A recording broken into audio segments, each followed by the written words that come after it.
Amsol, in essence, is a business that provides specialist marine solutions. It uses a combination of vessels and other marine equipment, as well as highly specialized technical skill to provide a service to a wide range of customers, including blue chips like De Beers, as well as the SA government. So it's got 4 divisions within the business. The biggest division within the group is the bunkering business, which is essentially providing bunkering services in the Port of Devon as well as Richards Bay. The next biggest division within the business is the terminals business. Essentially what Amsol does, it provides the maintenance and mooring services for Sapref with its terminal out in Devon, as well as Petro SA in Mossel Bay. The third division in the business is what they call the offshore marine services. There's a variety of services that are provided within this division that includes manning of vessels. So the business mans the SA Agalas 2 as well as the SA Algoa, which belong to the government. The division also provides supply vessels to the likes of De Beers. So De Beers has an operation off the coast of Namibia, and they're doing offshore mining there. What we do is we provide vessels to move kit, people, and other supplies to those operations. The last division within the group is harbour services.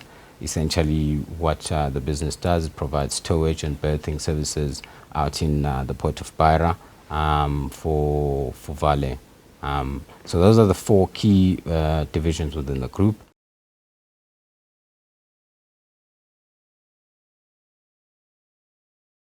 As RMB Ventures, we tend to look for businesses that sort of have a couple of key principles that we like. We typically always look for businesses that we can partner with. So we cannot replicate the amount of experience that a management team has accumulated over many, many years. And so partnership is critical for us. We spent 2 years looking at Amsol, getting to know the management team, understanding their business, etc. So that's one of the key principles that we look for.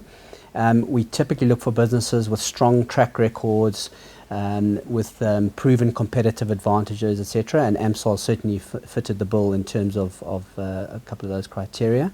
The third, or one of the other key principles for us, is alignment of interest. So it's very important for us that we can get aligned with the other shareholders and with management. This comes on a couple of different levels. So financial alignment is critical for us, skin in the game.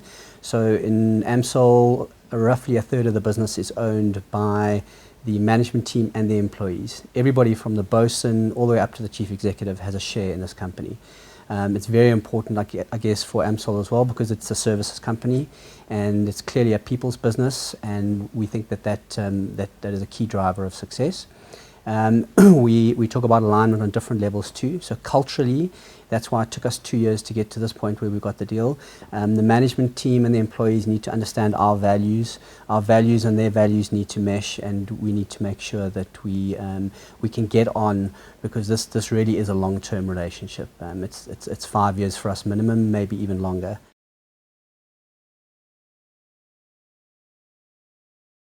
Partnership is very important for us, but we do add value in a couple of different ways. Typically what we try and do is help entrench the business's competitive advantages. We help the business from a couple of perspectives. One, we sort of act as a sounding board, so management must always develop strategy. We ask them to test that strategy with us, and we have more than 80 years of experience between the individuals. We are always invested in at least 10 businesses at a particular point in time, and businesses have similar problems.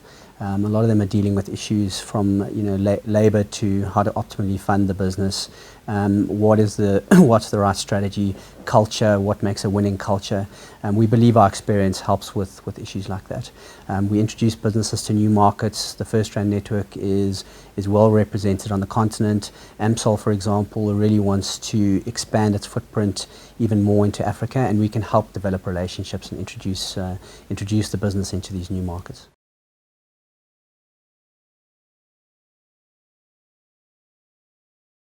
So the business was originally majority owned by a listed Dutch company.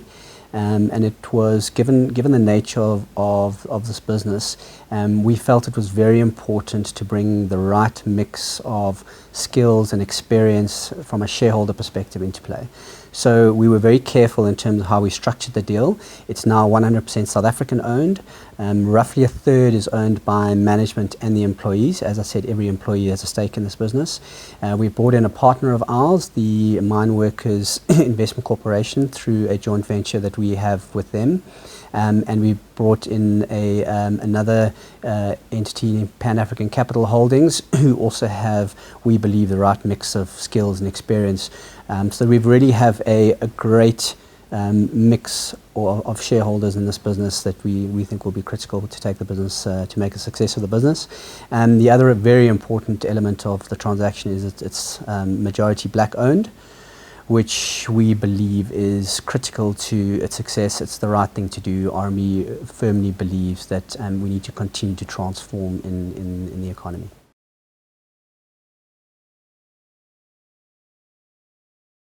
That's very critical, and that's one thing that management expressed to us when we started our conversations with them, was that government have, as you would know, have a strong preference for transformation, and would like to see more and more businesses that that they procure from showing a significant level of transformation.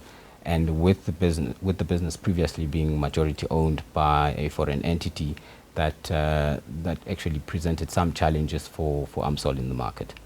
So with this change in ownership, we believe that life will be much easier for Amsol. There's still a lot of work to be done, but with new shareholders on board and largely being majority black owned, we believe that access to more government work will become easier and easier.